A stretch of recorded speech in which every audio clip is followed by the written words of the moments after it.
혹시 6번 과제 풀어보시면서 문제 좀 풀어보는데 뭐 질문이라든가 있었을까? 13번? 또 29번? 오케이. 18번, 28번. 오늘의 시작을 이 둘로 한번 해보도록 하죠.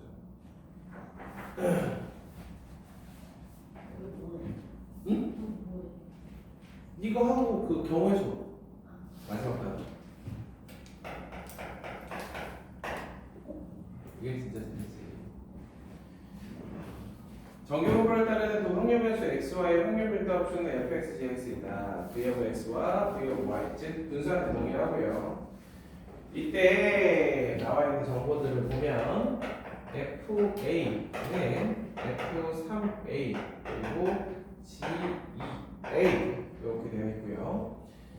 자, 그럼 Y가 2A, 2I의 확률이 0.6915라고 되어 있습니다. 자, 그렇다면 A, 2A, 3A가 이렇게 있을 때 자, A에서의 3A에서의 함수값이 동일하기 위해서는 일단은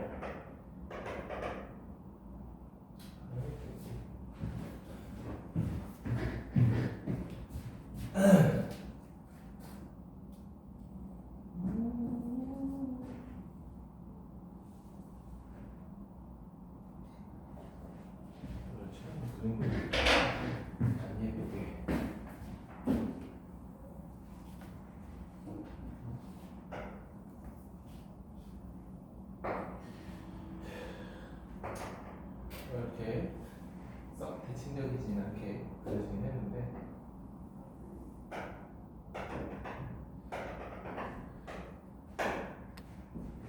자, fx 같은 경우는 x는 2a에 대해서 대칭이다라고 생각을 해주시면 될 것 같고요.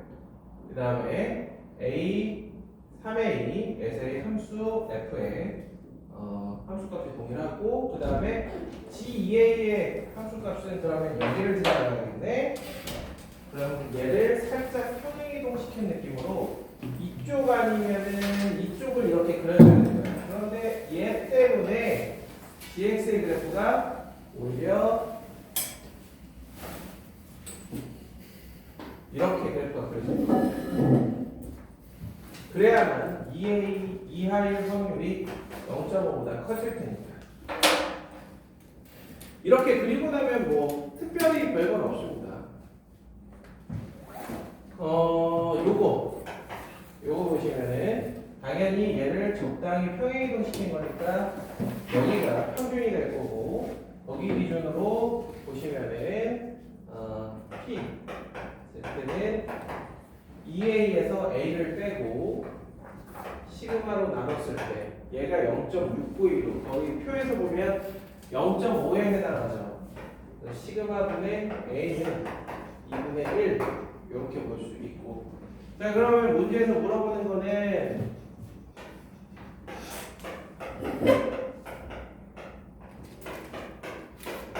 요거거든요. 요거 그래서 3A 이하의 확률을 구하라 라고 되어 있는데 그럼 여기는 이제 3A 이하였으면 똑같이 해주면 되는데 0이라는 기준점이 있기 때문에 아까 평균값이 2A였죠. x는 이걸 2A가 시그마 제곱이기 때문에 2A를 빼고 시그마로 나누면 시그마분의 마이너스 2A 시그마분의 A 따라서 아까 시그마분의 A가 2분의 1이다 라고 했기 때문에 이 친구는 마이너스 1 이상 2분의 1입니다. 이거와 같이 될 거다.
일단은 기본적으로 노멀로 다 바꿔줄 거예요.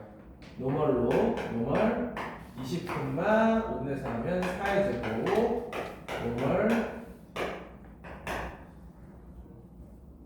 45콤마 5분의 4니까 6의 제곱 노멀 80콤마 8의 제곱 이렇게. 자, 지금 보시면 n값은 동일한 채로 이렇게 잡힌 건데, 자, 얘네들을 다 어떻게 바꿀 거냐면 여기 나와 있는 거 기준으로 100분의 x는 이걸 100으로 나눠주면 될 거 아니야, 그치?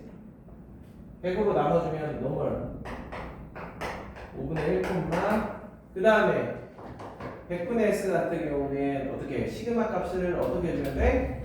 4를 100으로 나눠주면 됩니다. 그래서 25분의 1에 제곱 이렇게 될 거고요. 그 다음에 이번엔 225분의 y는 5분의 1은 똑같고 시그마 6만 잠깐만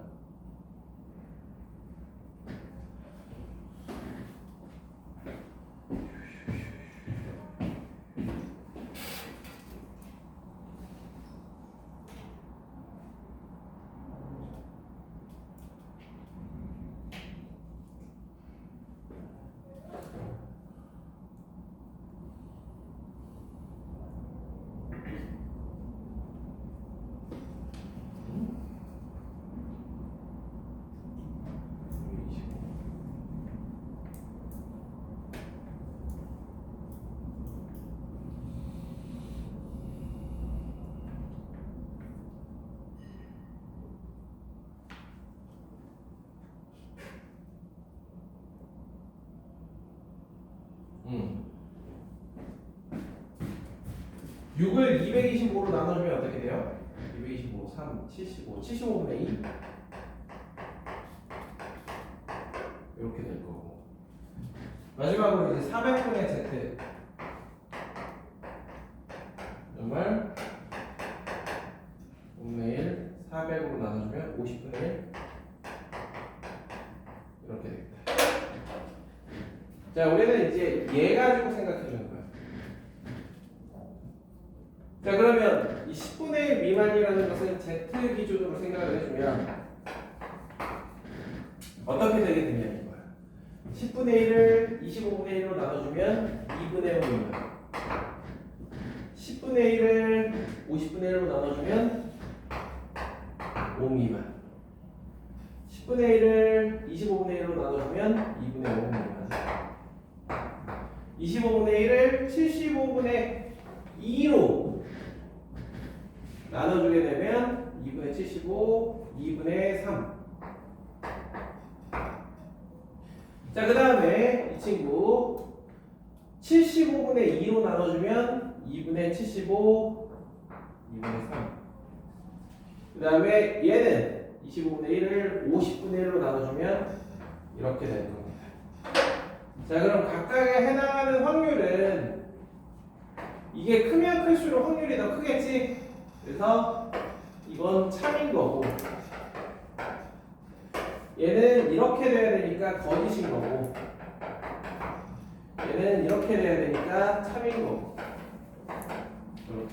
그래서 기하하고 디귿만 참인 그런 문제. 이렇게 두 문제 같이 봤고요.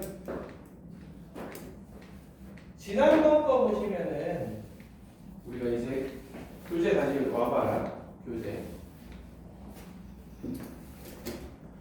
제가 뭐라 그랬냐면 정규분포에서 이 문제 조금 어려보니 다음 시간에 한번 같이 보자라고 했던 문제 있어요. 10번 문제. 연소 확률 변수에 대해 10번 문제 한번 봐봐.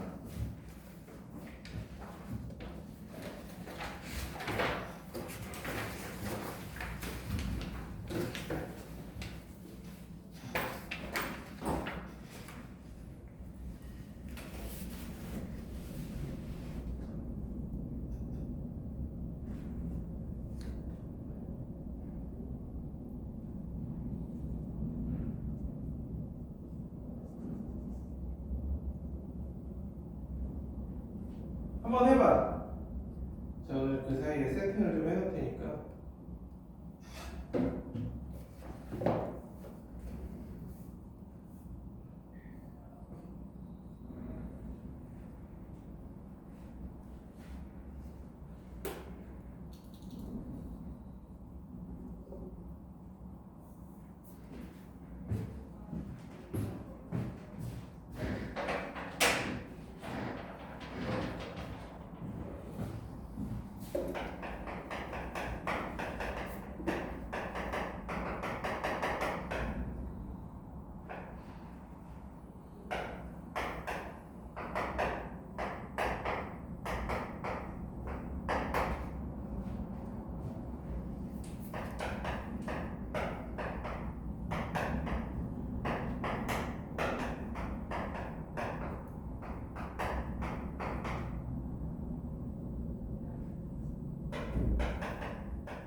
이게 뭐 조건 하나하나 놓고 보면은 기존의 문제랑 크게 다를 바는 없어 보이긴 하는데, 다른 것보다 이 조건 하나가 이제 좀 임팩트가 크죠. 여기까지는 무난합니다. 지금 다른 문제와 비슷하게 시그마를 동일하게 줬고, 두 개의 그래프를 또 예쁘게 그린 다음에, 여기서 얘기하는 이 K라는 거는 당연히 여기가 되어야 할 거고요. 그치? 이건 맨날 보던 거니까. 그 다음에 F30, G14, 그리고 F14가 GK보다 작다라는 거, 요것들을 이용해가지고 여기에 30하고 14의 포지션을 잘 잡아줍니다.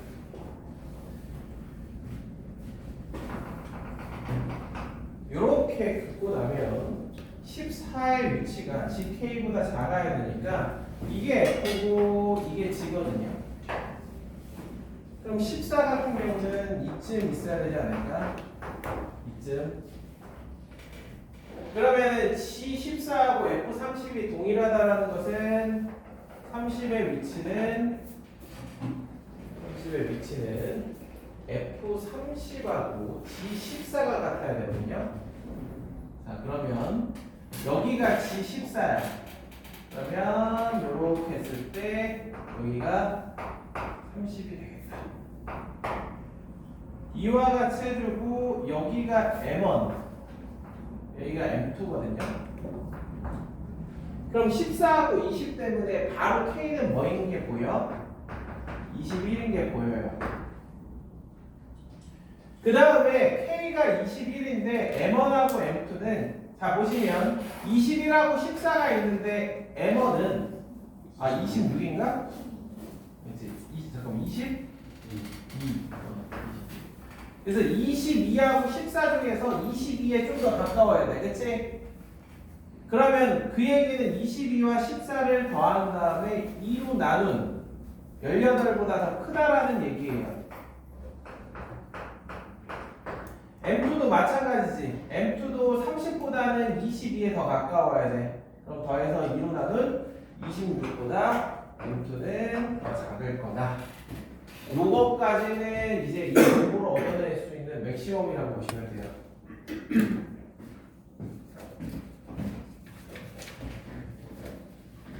그런 다음에 이 등식이 이제 문제인데, 이 등식에서 보면은 x의 이 구간의 길이 m2-m1이고 이거에서 이거 빼주면 똑같이 m2-m1이에요. 그런데 그거보다도 표준화를 시켜서 m1 빼고 시그마로 나눠주면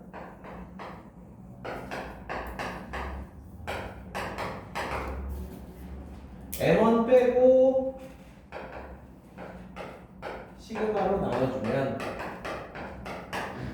m2 빼고 시그마로 나눠주면 m2 빼고 시그마로 나눠주면 이렇게 됩니다. 그럼 기존에도 구간의 길이는 동일했기 때문에 시그마로 나눠준다 해도 구간의 길이는 동일할 겁니다. 즉 얘에서 얘를 빼주면 시그마분의 m2-m1 그 다음에 얘에서 얘를 빼주면 시그마분의 m2-m1 이게 보입니다. 잘 생각해봐. 표준연기 분포에서 구간의 길이가 동일한데 확률도 동일해. 이러면 둘 중에 하나인 거야. 대칭과 일치. 자, 표준연기 분포에서 대칭, 즉 하나는 그리고 다른 하나는 이렇다라는 거예요. 이러기 위해서는 y축에 대해서 대칭이라는 얘기니까 마이너스 4랑 4 마이너스 시그마분의 m1 더하기 m2 얘네들은 합이 0이어야겠지? 그치? y축에 대해서 대칭이니까. 그럼 얘네들을 더하면 마이너스 시그마분의 m1 더하기 m2인데 이게 0이래. 말이 돼? m1 더하기 m2가 0보다 큰데? 그래서 안 돼요. 그러니 일치할 수밖에 없어요. 즉 저기에 있는 마이너스 4하고 4 마이너스 시그마분의 2m2가 같은 값인 거예요. 그럼 m2는 뭐냐?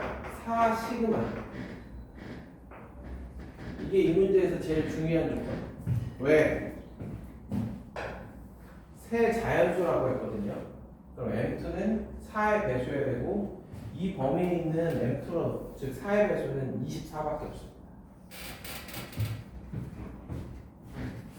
따라서 m2는 24, 시그마는 6, 자연스럽게 m1은 20 이라는 값을 구할 수 있고 3 곱하기 6분의 10의 4제곱 곱하기 1 플러스 k면 k는 22니까 23 이상 m2는 24 이렇게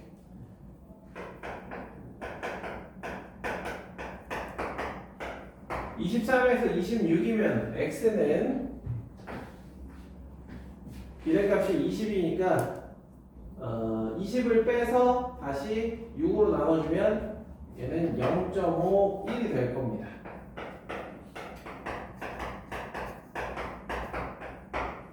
이래서 0.5를 뺀 다음에 계산하고 그 다음에 값을 구해주면 되겠지.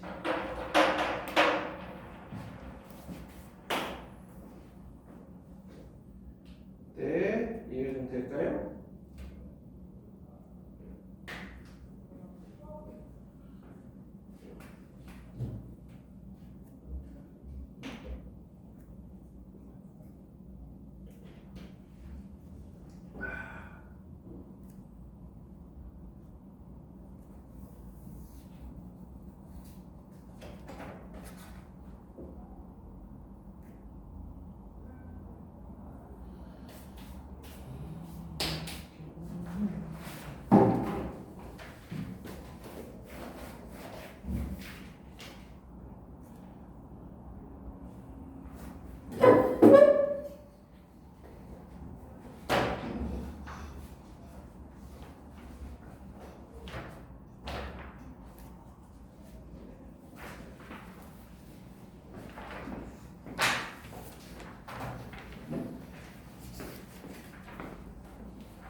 그래. 그냥 재미로 한번 들어봐. 네, 얘기했던 거. 무비유. 4월 24일.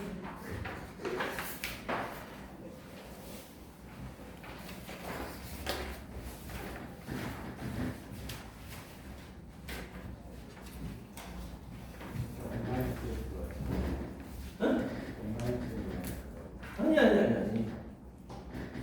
이번 교육 과정에 대해서 다시 들어가게 그 모비우의 공부.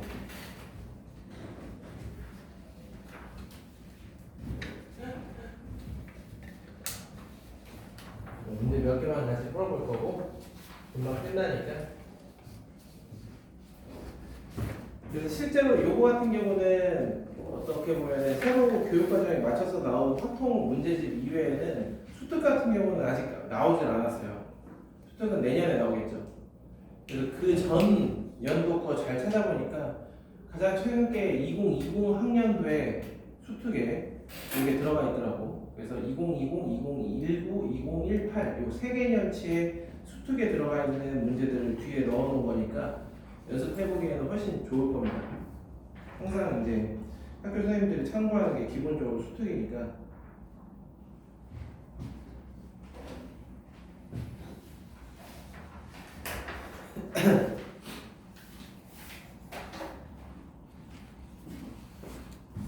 자, 마찬가지로 이제 시작은 모집단으로 시작을 합니다.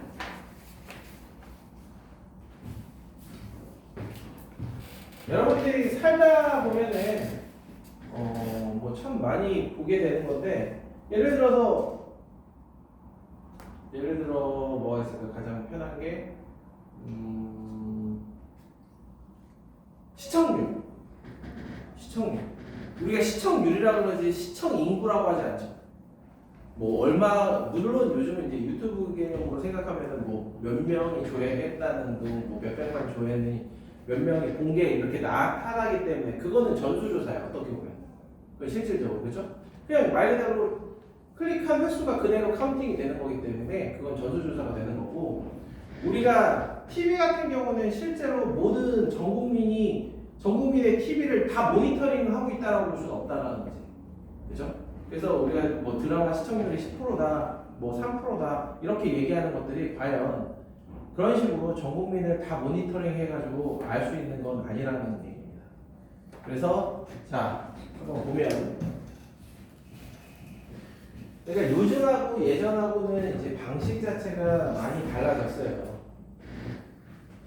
정말 요즘은 우스갯소리로 저번에 친구들 만나가지고 한다는 소리가 얘가 우리말 지금도 듣고 있는 거 아닌가? 막 그러고 있단 말이야. 진짜 농담 반 진담 반이에요.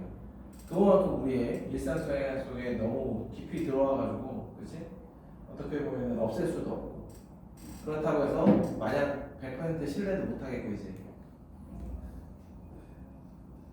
진짜 내가 뭔가를 생각한 걸 자꾸 얘가 보여줘 분명히. 그리고 얼마 전에 내가 검색한 것도 잊을만 하면 다시 보여줘가지고 막 사기끔 하고. 다시 여기로 돌아와서 모집단이 이렇게 있는데 우리가 뭔가 여기서 표본조사를 하는데 표본조사를 했을 때 yes or no예요. 특정 프로그램에 대해서 얘를 받느냐 안 받느냐 혹은 어떤 뭐 특정 정당을 지지하느냐 안 하느냐 뭐 이런 거 있죠. 지지율 흔히 얘기하는 그런 것들을 판단을 할 겁니다. 뽑아서 뭐 우리가 뭐 시험 점수가 몇 점이니 이런 것들의 공포를 따지는 게 아니라 그냥 딱 두 가지로 나누는 거예요. 아시겠죠? 그러면은 생각해보니까 그거 이항 공포 아닌가? 맞아요. 이항 공포처럼 생각을 하는 거예요.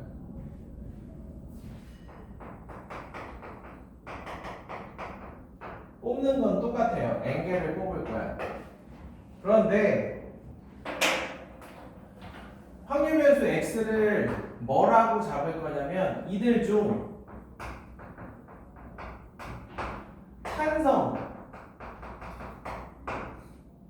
혹은 뭐 yes 등의 긍정적인 답변을 한 개체수 이걸 확률 변수 x라고 놓도록 하겠습니다. 이해되죠? 그러면 n분의 x라고 하면은 이 n개 중에 x라고 하면은 이게 뭐냐면 우리가 이제 얘기할 표본 비율이야. 이 표본들 중에 찬성 혹은 yes를 한 개체수의 비율이에요. 그래서 p라고 하지 않고 p 햇을 쓰입니다. 이거는 이제 모르겠어요. 일단은 얘는 소문자이기 때문에 햇을 씌우는 그런 의미로 좀 받아들여도 좋을 것 같긴 한데 왜 앞에서는 이거에다가는 발을 씌웠잖아, 그렇지? 그런데 얘는 이렇게 햇을 씌울 겁니다. 그래서 햇을 씌우고 이 친구를 표본 비율이라고 할 겁니다. 그렇다면 모 집단의 모비율도 있겠죠? 모비율.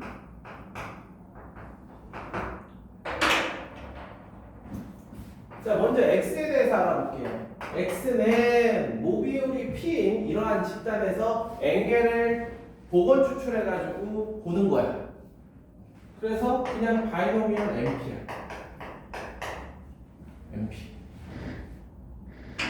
쉽게 얘기하면 저기에 검은 공, 흰 공의 비율이 6대4가 있어. 그럼 저기에서 내가 랜덤하게 하나를 뽑아가지고 검은 공일 확률 5분의 3인 거잖아. 그치? 이해되시나요? 그래서 그걸 n개를 뽑아. 확률 p. 그럼 우리는 궁금한 건 이제 이 표본 비율의 분포라는 거야. 이건 너무 자명하니까. 그래서 E of x는 뭐 np고 v of x는 np2고 뭐 다 알아. 근데 다시 한번 얘기하지만 우리는 궁금한 건 이 친구의 분포입니다. 이 친구. 자, n값이 적당히 커지고 np하고 nq가 둘 다 5 이상이면은 x는 뭘 따른다? normal, np, npq를 따른다. 그런데 x를 뭘로? n으로 나눈 게 p 햇이라고 했기 때문에 p 햇은 normal, n으로 나눠주면 p. 그쵸? 자, E of p 햇은 E of n분의 x니까 np 나누기 n 해주면 p. 이와 같이 되잖아. 그 다음에 분산 p 햇 분산 n분의 x n제곱분의 1 v of x이기 때문에 npq n분의 pq가 될 겁니다. 이렇게 따라서 루트 n분의 pq의 제곱 이렇게 쓸 수 있을 겁니다. 여기서부터는 똑같아요. 그러면 p 햇의 분포를 이렇게 알았기 때문에 어떻게 얘기할 수 있느냐? p 햇 마이너스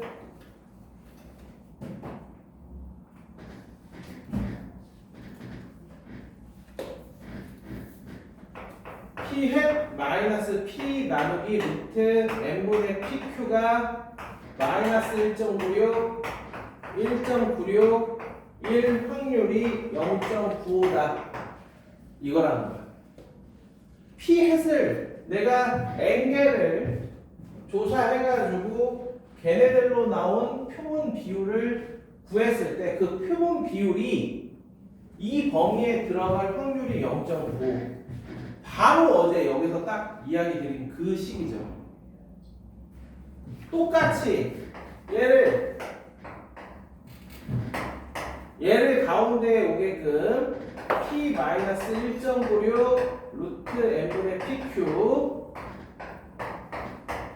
p 플러스 1.96 루트 n분의 pq 이게 0.95라고.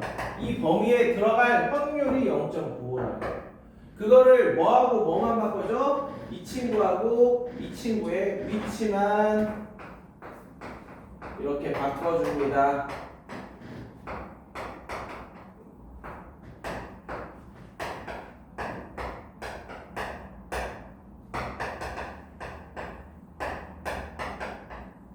이렇게 바꿔줘요.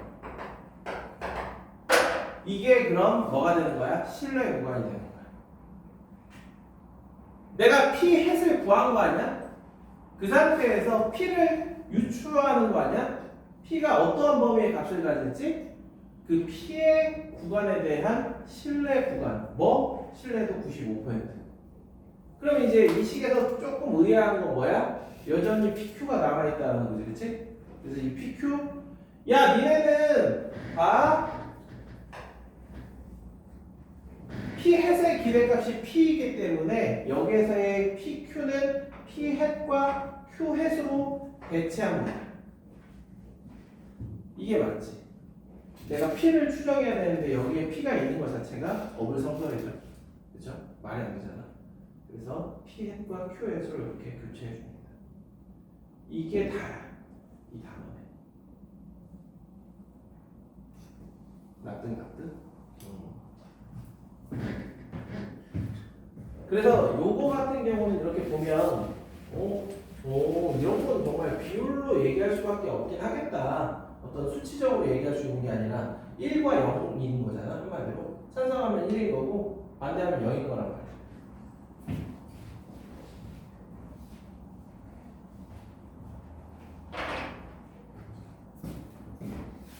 자, 그렇다면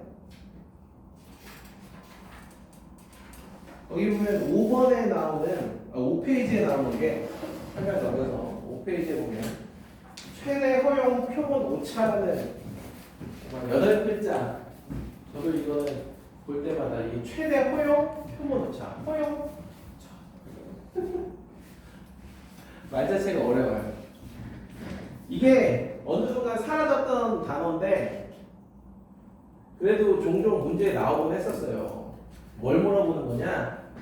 자, 보시면은 여러분들 어렸을 때 반올림 배웠던 기억나요?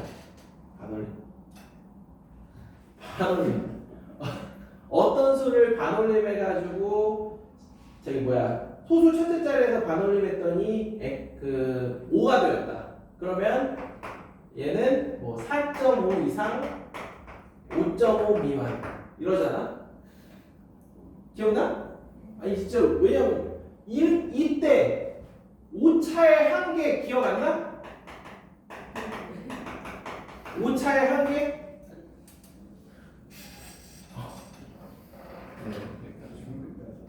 중학교 때 반올림은 중학교 때 초등학교 때 하지 않아요? 그러니까 오차의 한계 아니면은 이런 용어 자체가 없어졌을까? 그 사이에?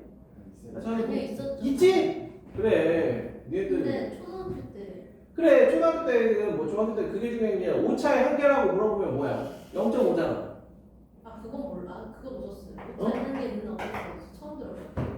참고학과 근사값의 차의 최대값. 네. 또 많이 나오면 안 들었어요. 자 오차야. 이 학생들의 공통점은 정말 시대가 달라져도 똑같습니다. 뭐 안 배웠대. 아니 진짜 안 들었어요. 이게 참값의 범위. 근사값이 5일 때. 그치? 그러면은 참값과 근사값의 차의 최대값은 0.5다. 그렇잖아. 왜냐면 근사값이 5야. 참값이 이거에서 이거야. 그럼 빼면 최대가 0.5 아니야? 이해돼? 그거야. 자, 그러면 얘 봐봐. 얘도 오차. 자, 이거에서 이걸 뺀 게 실내 구간의 길이라고 그랬지. 그거는 2 곱하기 1.96 곱하기 루트 n분의 pq인 거야. 이렇게. 자, 그 다음에 얘가 아닌 오차는 이거의 절반이란 말이야. 이게 오차의 한계야. 알겠어요? 그럼 이 오차의 최대 오차의 최대값은 P 해하고 Q 해시 어떠한 값을 가질 때 2분의 1, 2분의 1이 되겠지. 그래서 얘네들의 최대값이 1.96 곱하기 루트 4n분의 1인데 이걸 거기서 최대 포용 표본 오차다 라고 얘기를 합니다. 이런 용어가 있다 라고 기억을 해주시면 될 겁니다. 그거야. 기본적인 문제 몇 개만 더 볼 건데 여기 1번 한번 보도록 하죠. 1번. 자, 우리 또 6월달이면 선거가 있는 걸로 알고 있는데 고3이 올해부터 선거가 되나? 생일이 지나면 되나? 네. 그날 또 어떻게 가야겠네? 가겠어? 아싸! 너무 쉽다. 그러면서 스카를 가야지. 아침부터. 딱. 말이야. 근데 보니까 또 마우스 지슈라 뭐더라? 스트라이커가. 요새 이게 알게 모르게 가격대가 엄청 높아져서 키보드랑 마우스 가격이 장난 아니야. 마우스로 30만 원씩 해. 그러니까 나 그냥 그 같이 한 번에 3만 원짜리 뭐 이런 거 사서 쓰는데 다 푸게만 해. 자, 어느 지역 유권자의 국회의원 A에 대한 지지율이 뭐 A미 남다르잖아. 지지율이 40%다. 이 지역의 유권자 중 150명을 이미 추출할 때 A에 대한 지지율이 38% 이하일 확률을 오른쪽 정규공표를 이용하여 구하라 라고 되어 있죠. 제가 이거를 우리가 기존에 알고 있던 걸로 그냥 풀어볼게. 무슨 얘기냐? 자, 이런 거란 말이야. N값이 지금 150이야. P는 40%니까 0.4야. 즉 국회의원을 지지하는 사람은 자 X는 X로 풀어보고 그 다음에 제가 P 해수로 풀어볼 테니까 한번 봐봐. 여러분들 비교해봐. 그냥 기존에 알고 있던 개념으로는 바이노미얼 150,5분의 2란 말이야. 그럼 얘는 노멀 5, 3, 60. 그 다음에 5분의 3 하면은 6의 제곱 이런 분포를 띈다고. 그러면 여기서 얘기하는 38% 이하라는 거는 150명에다가 0.38을 곱해봐. 그럼 어떻게 되니? 몇 명이니? 1.5니까 57명? 요렇게 되겠다. 57명이야. 그러면 이 문제에서 원하는 거는 57 이하일 확률을 물어보는 거야.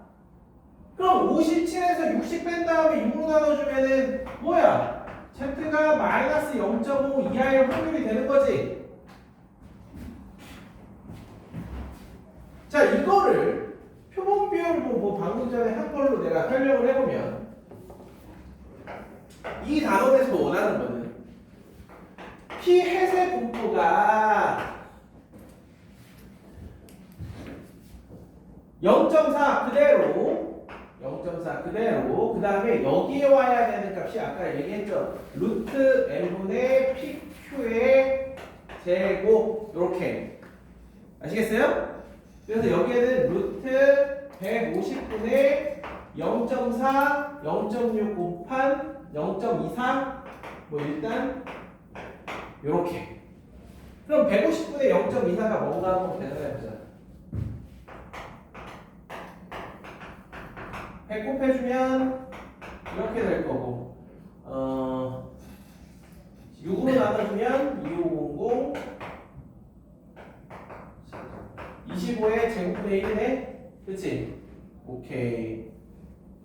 그럼 이거 계산해주면 25분의 1 루트 밖으로 빼주면 25분의 1의 제곱 이렇게 되겠다. 오케이? 맞아? 아니야? 아니지. 이게 맞지.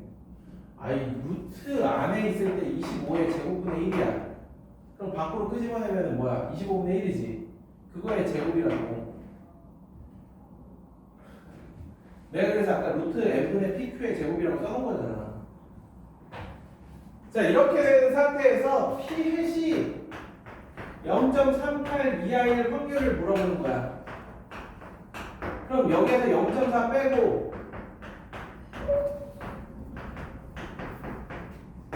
0.04로 이렇게 나눠주면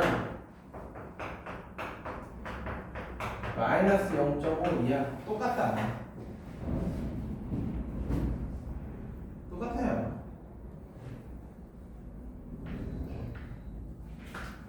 왜 똑같은지는 아까 앞에서 나온 그 과정을 이해했을 때 납득이 되죠.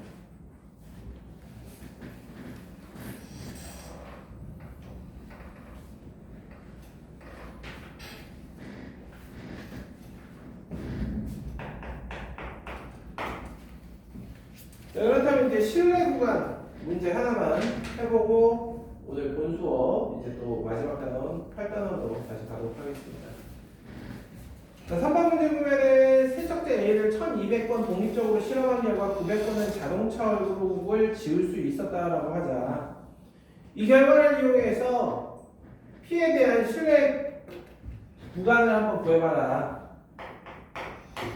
즉 P햇은 지금 1200분의 900이니까 4분의 3인 거고요. N값은 1200이라고 생각해주고 그러면은 P에 대한 95% 그럼 거기에 1.96을 사용해주면 되니까 4분의 3 마이너스 1.96에 곱하기 루트 n분의 P햇 Q햇 4분의 3 4분의 1 4분의 3 플러스 1.96의 루트 1200분의 4분의 3 4분의 1 딱 요거. 그래서 왼쪽 1번 문제하고 3번 문제 이 두 개가 이 단원의 그냥 근간이 된다고 보시면 돼요. 나머지 문제는 다 이거 응용한 거고 그냥 유사 문제라고 보시면 되겠습니다. 요거 마저 계산을 해주면 3, 3 지워주면은 400 와우 6,400 6,400이면은 80분의 1 80분의 1.96 어우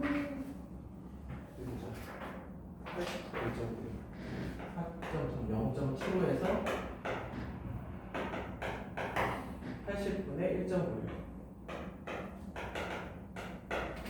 196 8,000 8 4 46 436 2000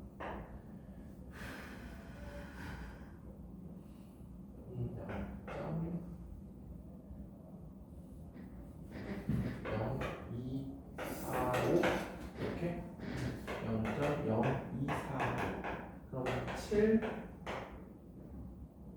2 5 0.7745 이렇게 7745 7255 4번이네 그치? 이렇게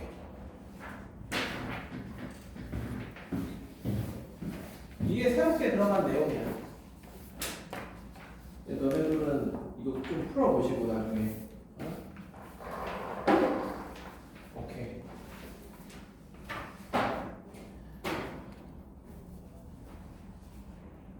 자 그러면 우리는 175페이지 채우기로 가도록 하겠습니다.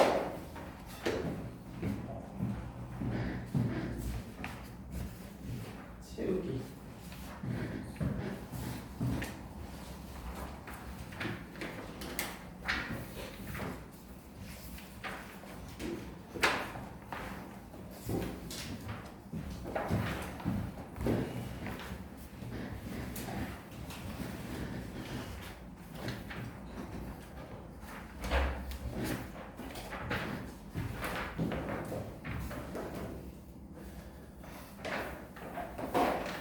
자, 거기에는 6번, 7번, 8번을 좀 이제 가장 기본적인 세 개의 문제라고 생각을 하는데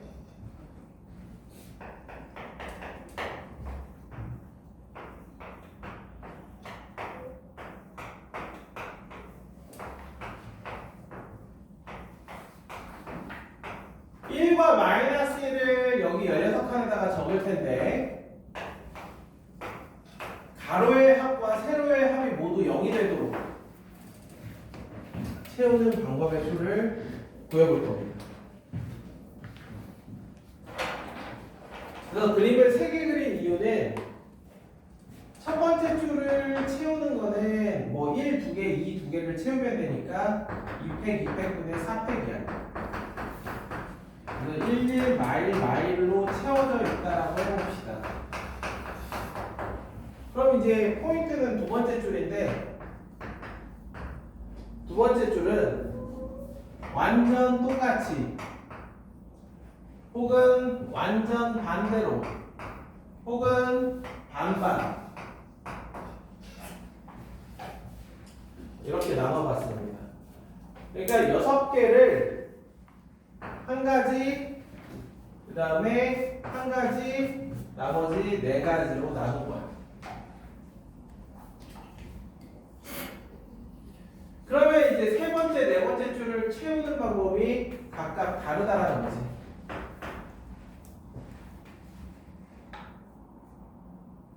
첫 번째 경우는 이미 어쩔 수 없어. 선택의 여지가. 그 다음에 두 번째 경우는 오히려 반대야. 전부 다 0이 되면서 이미 세 번째 줄을 채우는 게 그냥 내 마음대로가 돼버렸어.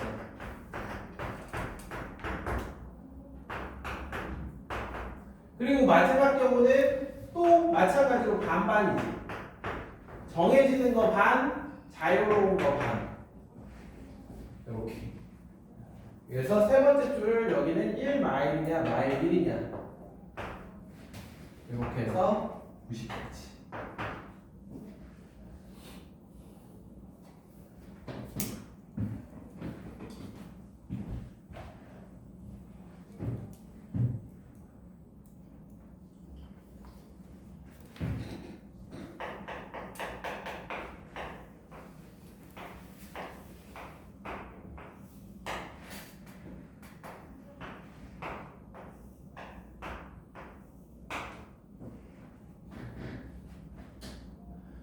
는 비슷한데 좀 다릅니다. 7번은 1, 2, 3, 4가 가로 세로 한 번씩 들어가게끔 한 번씩 들어가게끔 가로도 한 번씩 그 다음에 세로로도 한 번 이하 들어가게. 왜냐하면 세로 같은 경우는 세 칸이 다기 때문에 뭐 안 들어가는 수가 있을 수는 있긴 합니다. 그래서 세로로 봤을 때도 한 번 이하가 들어가게끔 채우는 방법의 수인데 얘는 두 개로 나눠. 그래서 첫 번째 줄을 채우는 게 또 4팩. 그럼 이제 두 번째 줄을 채우는 방법은 교란수가 될 겁니다. 교란수 9가지. 그런데 그 9가지를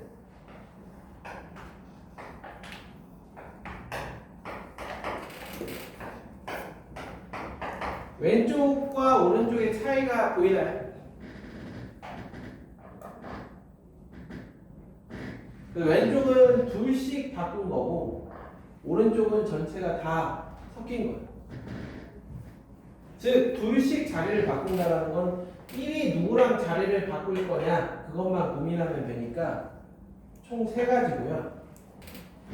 나머지 6가지. 그래서 얘네들의 합이 D포인 9인 건데 그러고 나면 마지막 줄을 채우는 방법이 얘는 이렇게 나눠서 생각하면 3, 4, 4, 3, 2, 1, 2, 2, 1 또는 1, 2 상관이 없어요. 그런데 오른쪽 같은 경우는 내가 여기다가 3을 쓰잖아? 그러면 다른 값들이 3, 1, 4, 2, 1, 4 다 정해져요. 한마디로 이 친구는 2가지 경우밖에 없어요. 이제 576이죠.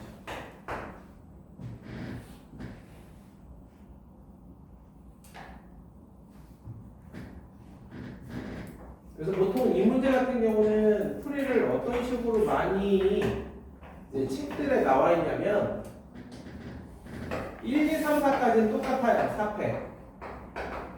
그리고 두 번째 줄을 공략하는 게 아니라 여기랑 여기를 공략합니다. 2, 3, 4 중에서 2개. 그래서 여기를 뭐 2, 3 채우고 나면 이 빗금친 부분은 이러 하기 때문에 네 가지밖에 없다. 요 설명이 한 페이지 반 정도 들어가요. 근데 그게 맞긴 해.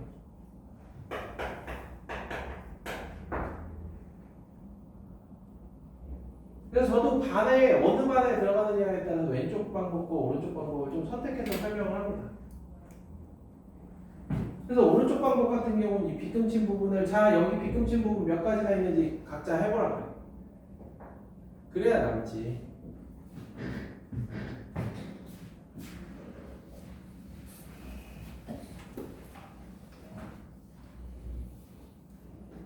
그 다음에 뭔가 비슷하면서도 다른 미니 스도쿠. 여러분들이 아마 태어날 때쯤이었을걸요? 스도쿠 약간 그래도 인기 좀 있었는데 애들이 막 대형 스도쿠 해가지고 그때 당시 진짜 그 조그만 핸드폰 화면으로 그 스토커 게임 한다고 막 애들 한 손으로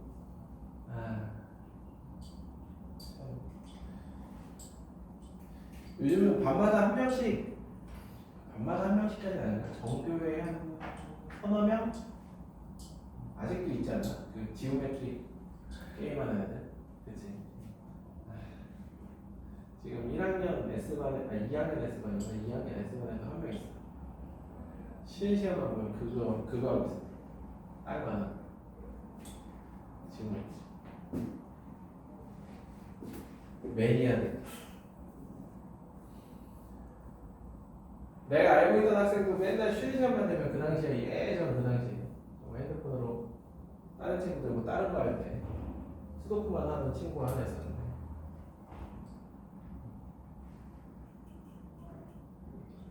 근래 동향 이런 것들이 가끔씩 뜬단 말이야. 그래도 참 SNS 꽤 썼네. 수학을 참 잘하던 아이였어요. 맨날 하고 진짜 약간 그때 당시에 그게 뭐한 15년 전인데 초등학교 5, 6학년 때 맨날 파더 이러면서 파파 이러면서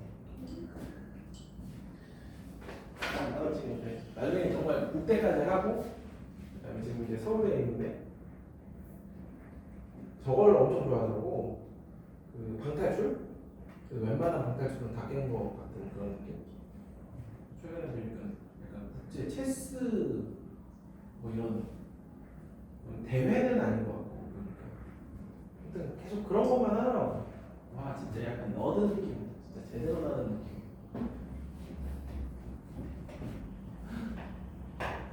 스도쿠. 얘는 미니 스도쿠예요, 여러분들. 각 사분면에 1, 2, 3, 4가 하나씩 들어가고 세로 가로 1, 2, 3, 4 하나씩 들어가는데 마찬가지입니다. 여기는 내 마음대로 채워.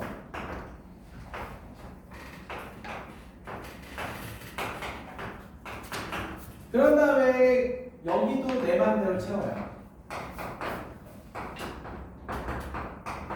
그런 다음에 여기가 1이냐 2이냐에 따라서 또 여기가 채워지는 방법이 달라집니다.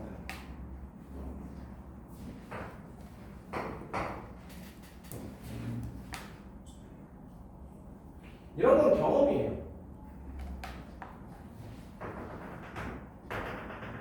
그래서 왼쪽 경우 같은 경우는 1, 3, 3일이기 때문에 여기를 내가 2, 4라고 채우면 여기는 4일가 되는 거고 여기가 1, 3이 되면 여기는 3일이 되는 겁니다. 즉 여기가 두 가지라서 2의 제곱. 그런데 이 친구는 내가 여기에다가 2, 4 또는 4이라고 적을 수 있는데 2, 4라고 적는 순간 나다다다다다다다다다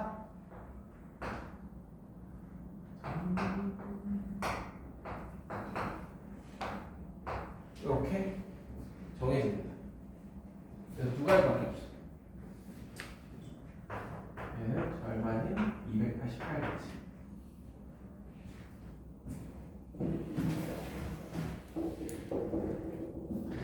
그래서 10번 문제 같은 경우는 옛날 모고에 나왔던 문제고 11번은 제 기억으로는 이 EBS 올림포스 고난도에 있었던 문제거든요.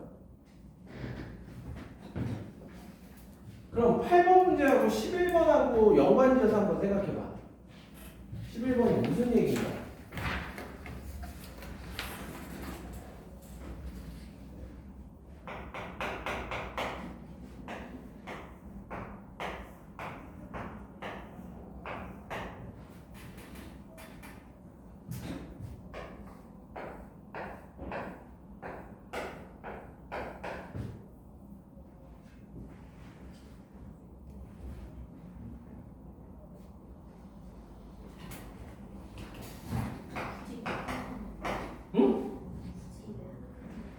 그치. 굳이 한 칸을 비우는 거는 페이크야.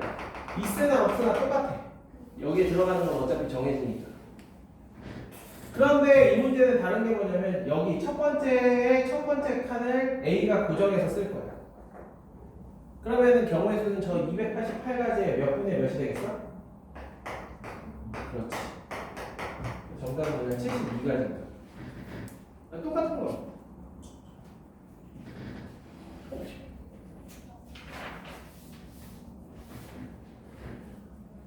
그래서 4 곱하기 4를 기반으로 많이 하는데 이렇게 정도만 알아두면 뭐 얼마든지 변형해서 나오더라도 응용해 볼 수가 있다.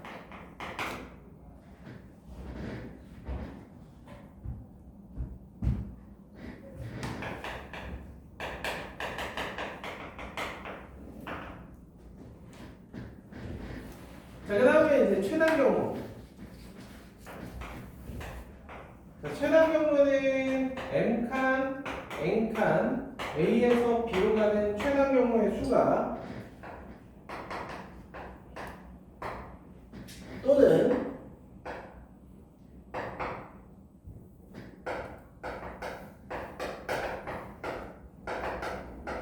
개인적으로는 왼쪽보다는 오른쪽의 표현을 좀 더 좋아합니다. 오른쪽 화살표 N개와 위쪽 화살표 N개를 일렬로 나열한다 생각하기 때문에 이렇게 생각해주면 되는데 왜 오른쪽을 선호하냐면 오른쪽으로 생각해버릇해야 입체까지도 가능해요. 생각하는 게. 예를 들면 A에서 B까지 가는 최단 경로 같은 거죠. 근데 입체가 뭐 학교 시험에 나올 거라고는 기대는 안 하고요. 근데 막 예전에 기출문제 보다가 저 옆에 여의도고였나? 영등포고등학교였던 것 같아요. 어느 카페에서 봤는데 영등포고등학교 기출문제라고 해서 누가 올린 거야? 이거 좀 풀어달라고. 학교 답 자체가 틀렸어. 아씨, 그럼 내시면 안 된다. 실제로 엄청 빡센 문제였어. 해보면.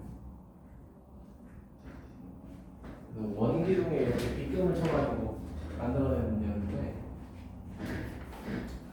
여러분들은 이제 입체까지는 생각할 필요 없고 되게 클래식하지만 그런 만큼 얘네들은 좀 알고 있으면 좋지 않을까 하는 주제들입니다. 특히 이제 경시하는 애들은 기본적으로 다 배우고 들어가는 건데 자 우리는 그러지 않았기 때문에 여기 12번 문제부터 한번 보면 이게 시작이야.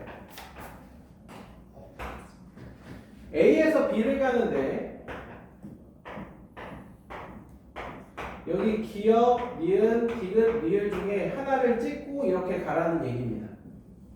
적어도 하나를 찍고. 그래서 시간적인 여유가 넘쳐나는 그런 상황 속에서는 학생들에게 뭘 시키냐면 기역, 니은, 디귿, 리을에 대한 포함 배제를 시킵니다. 기역을 찍거나 니은을 찍거나 디귿을 찍거나 리을을 찍게 하죠. 그거 가지고 실제로 구해보면 답이 나오는데 그런 다음에 답이 나온 다음에 이야기를 해주죠. 자, A에서 니은을 찍고 디귿까지 간 다음에 이렇게 가는 이 경로를 과연 어떻게 생각해 볼 수 있을까? 우리는 기본적으로 여기에서 이렇게만 가는 경로들에 대해서만 알고 있기 때문에 얘를 억지로 이렇게 생각하게 하려면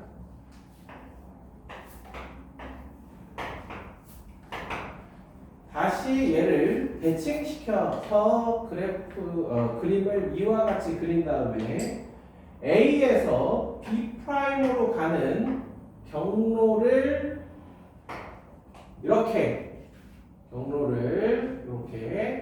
그려준 다음에 경로를 이렇게 좀 똑같게 그려준 다음에 다시 여기에 대해서 접어주면 우리가 처음에 본 이 경로가 나온다라는 거죠. 그래서 기억, 니은, 디귿, 리을 중에서 적어도 하나를 찍고 A에서 갔다가 다시 B로 가는 경로의 수는 3획, 6획분의 6획, 84가 되더라.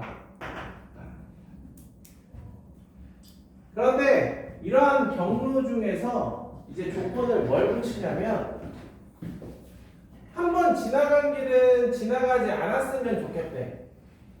그 얘기는 무슨 얘기냐면은 여기에서 보시면 A에서 이렇게 찍고 그 길로 그대로 나오는 건 좀 뺐으면 좋겠다 이거야. 그게 13번입니다.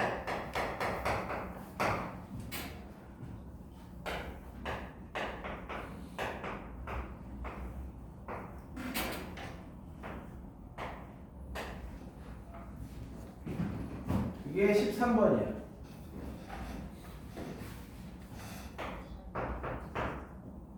CD 위에 있는 점을 2점 이상 거쳐가래. 그럼 똑같이 대칭을 일단 시키는데 그러면 2점 이상? 그래서 여기에 있는 점들을 한 점만 거쳐가는 거를 빼겠다. 요거거든요. 그럼 10칸, 7칸이니까 이거에서 한 점만 이렇게 거쳐가는 애들 이거를 어떻게 뺄까 싶었는데 여기를 지워버려요. 여기를 지워버리면 2점 이상 못 지나가겠지. 그치? 아예 못 지나가는 거야. 그랬더니 세로가 10칸에서 9칸으로 줄어듭니다.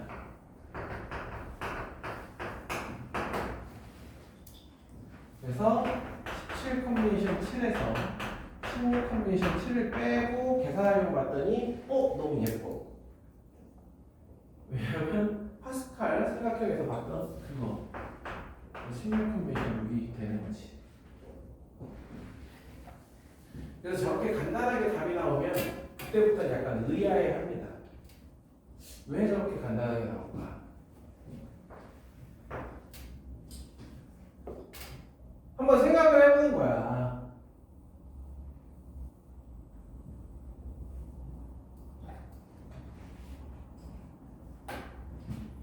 오른쪽으로 간 칸수를 각 라인별로 이렇게 적어볼게요.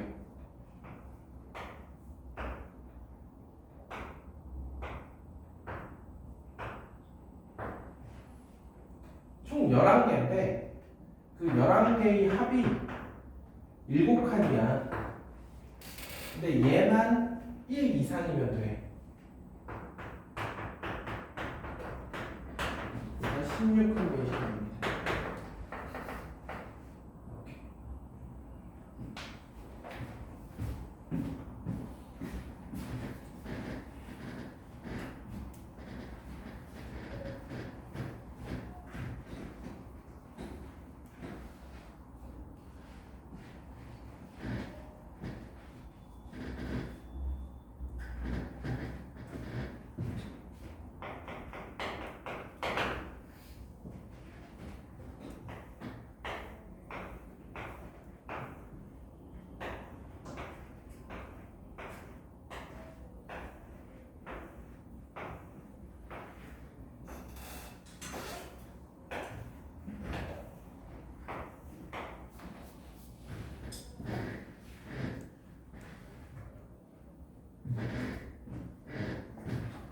자, 그렇다면 14번 문제의 출처 자체는 2000년쯤에 봤던 중등 KMO에 나왔던 문제인데 제가 이 문제를 맨 처음에 본 건 오히려 KMO 기출문제에서 본 게 아니라 2000년이면은 내가 고3 때네. 제가 그때는 KMO를 안 본 것 같아요. 그때는 상반기에 뭘 봤냐면 나는 FKMO 그 파이널 KMO 해가지고 그거 잘 보면 이제 뭐 국대 가능성도 있는 막 그런 거 있잖아. 그거 보던 때인데 아무튼 실제로 이 문제를 만난 건 어디서 만났냐면 3% 3과정인가에서 만났어요.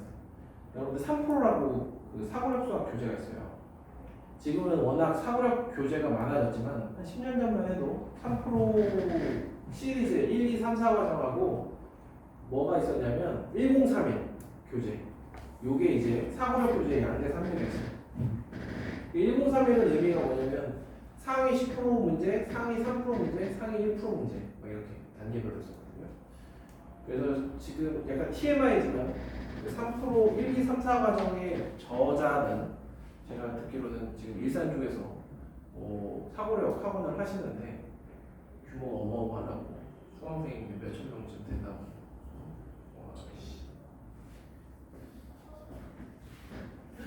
이름도 특이했는데 PC였어. PC. 그 피오나랑 이름이 약간 다른 게 있어. 피원화인가? 피원화인가? 거기에 이 문제가 있는 거야. 말도 안 되는 거지. 초등학교 4학년, 5학년, 6학년 대상으로 하는 문제지. 무슨 이게 왜 있어? 자, 이 문제는 어떤 거냐면 되게 현실적인 문제로 제가 거기에 나와 있는 집 극장 서적을 바꿔드릴 텐데 이게 또 여학생들은 잘 그럴 일이 없는데 남학생들은 엄청 공감되는 얘기거든요. 여기 이제 스카라 있거든. 여기 PC방이 있어요. 친구가 분명히 스카이에서 만나기로 했어. 근데 가다가 중간에 전화를 받거든. 전화를 받아요. 야, 나 아직 PC방이야. 그럼 어떡해. 같이 가서 또 해줘야지. 그래서 간다고. 이러한 경우의 수를 구하는 겁니다. 다만 전화를 받은 위치는 사거리 중에 하나인데 어디에서 꺾어도 괜찮아. 그럼 이 라인 5개에 대해서 케이스 바이 케이스로 풀어야 되는 거야. 아시겠어요? 어디에서 방향 전환을 했느냐에 따라서 지금 예를 든 거는 요 라인에서 대칭시킨 거기 때문에 실질적으로 PC방의 위치가 어디로 가냐면 여기로 갑니다. 아시겠어요? 그럼 대칭을 어디에서 시켰느냐에 따라서 목적지가 이렇게 5개로 나뉘고요. 집에서 이 5개에 가는 경우의 수인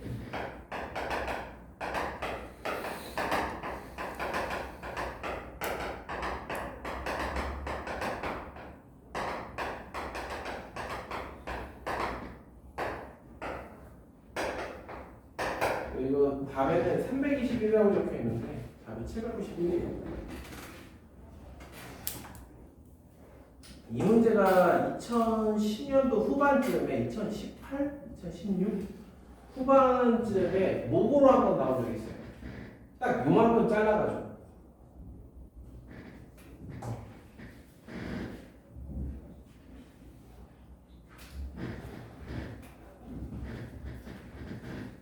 근데 요즘은 이러한 어떻게 보면 최단경로 문제들이 모고를 살펴봐도 좀 잘 안 나오더라고요.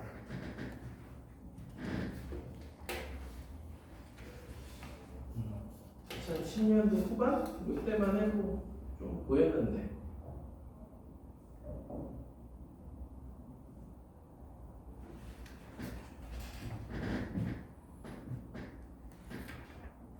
그래서인가 이 17, 18번.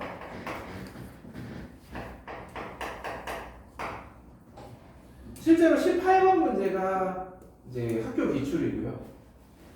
일반고 기출이고 17번에 제가 도움이 되도록 이제 적어놓은 거예요.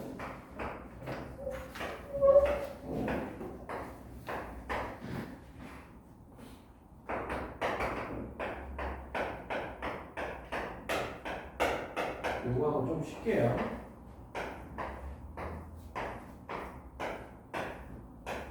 그 18번 문제 보시면은 오른쪽으로 갈 때는 커지거나 같으면 돼. 그런데 아래로 갈 때는 더 커져야 돼. 다만 쓸 수 있는 수는 1, 2, 3, 4, 5가 답니다.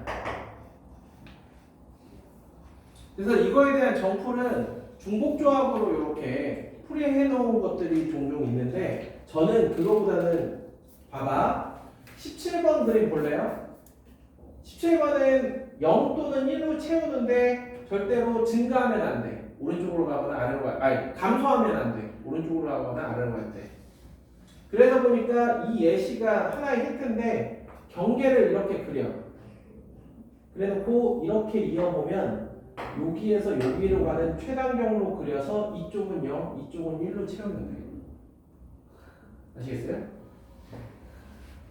그러면 이거는 뭐냐면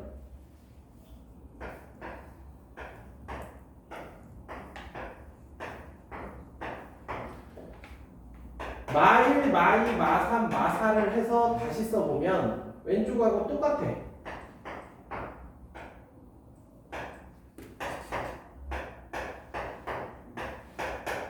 이렇게. 그래서 또 그냥 경로인 거야. 그래서 4팩, 4팩, 8팩 해주면 둘 다 70까지 가.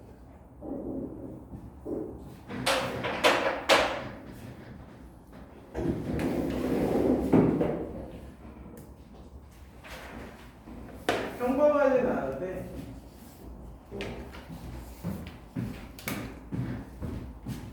마지막 수업에 적절하게 볼만한 문제들이 아닌가.